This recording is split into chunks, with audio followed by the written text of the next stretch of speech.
The Gospel according to St. Luke, chapter 14.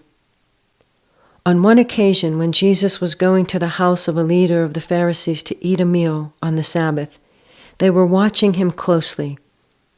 Just then, in front of him, there was a man who had dropsy.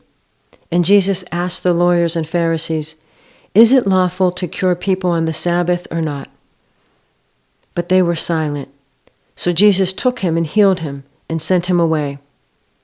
Then he said to them, "If one of you has a child or an ox that has fallen into a well, will you not immediately pull it out on a Sabbath day?"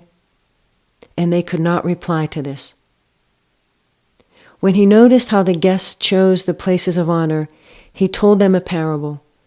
"When you are invited by someone to a wedding banquet, do not sit down at the place of honor, in case someone more distinguished than you has been invited by your host. And the host who invited both of you may come and say to you, 'Give this person your place.' And then in disgrace you will start to take the lowest place. But when you are invited, go and sit down at the lowest place, so that when your host comes, he may say to you, 'Friend, move up higher.' Then you will be honored in the presence of all who sit at the table with you. For all who exalt themselves will be humbled, and those who humble themselves will be exalted." He said also to one who had invited him, "When you give a luncheon or a dinner, do not invite your friends or your brothers or your relatives or rich neighbors, in case they may invite you in return, and you would be repaid. But when you give a banquet, invite the poor, the crippled, the lame, and the blind, and you will be blessed, because they cannot repay you, for you will be repaid at the resurrection of the righteous." One of the dinner guests, on hearing this, said to him, "Blessed is anyone who will eat in the kingdom of God." Then Jesus said to him, "Someone gave a great dinner and invited many. At the time of the dinner, he sent his slave to say to those who had been invited, 'Come, for everything is ready now.' But they all alike began to make excuses. The first said to him, 'I have bought a piece of land and I must go out and see it. Please accept my apologies.' And another said, 'I have bought 5 yoke of oxen and I am going to try them out. Please accept my apologies.' Another said, 'I have just been married and therefore I cannot come.' So the slave returned and reported this to his master.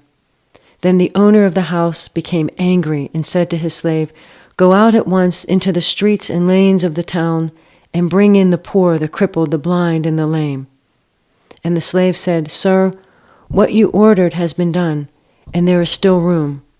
Then the master said to the slave, 'Go out into the roads and the lanes and compel people to come in, so that my house may be filled. For I tell you, none of those who were invited will taste my dinner.' Now large crowds were traveling with him, and he turned and said to them, 'Whoever comes to me and does not hate father and mother, wife and children, brothers and sisters, yes, and even life itself, cannot be my disciple. Whoever does not carry the cross and follow me cannot be my disciple. For which of you, intending to build a tower, does not first sit down and estimate the cost to see whether he has enough to complete it? Otherwise, when he has laid a foundation and is not able to finish, all who see it will begin to ridicule him, saying, 'This fellow began to build and was not able to finish.' Or what king, going out to wage war against another king, will not sit down first and consider whether he is able with 10,000 to oppose the one who comes against him with 20,000? If he cannot, then, while the other is still far away, he sends a delegation and asks for the terms of peace. So therefore none of you can become my disciple if you do not give up all your possessions. Salt is good, but if salt has lost its taste, how can its saltiness be restored? It is fit neither for the soil nor for the manure heap. They throw it away.